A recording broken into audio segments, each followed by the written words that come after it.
Hello friends, welcome back to my channel. I am Kajri. आज के बউ भात মানে বউ ভাতের রিসেপশন। তা আমি একটু পরেই পার্লারে যাব। পার্লারে আমি চুল বাঁধবো আর শাড়িটা পরবো আর মেকআপটা আমি নিজেই করব। এই দেখুন, এখানে এটা একটা ব্ল্যাক এন্ড হোয়াইট শাড়ি, রেড ব্লাউজ দিয়ে পরবো। আর এটা হচ্ছে আরেকটা সিল্ক শাড়ি, এরকম নীল, গোল্ডেন আর লাল দিয়ে, একটু সবুজও আছে। তার সাথে আমি এক হাতে এই বালাগুলো পরবো,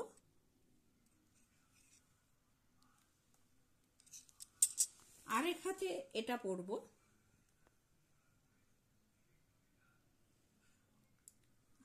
গলায় এই হারটা পরবো। আর দুলের মধ্যে হয় এই দুলটা পরবো, না হয় এই দুলটা পরবো।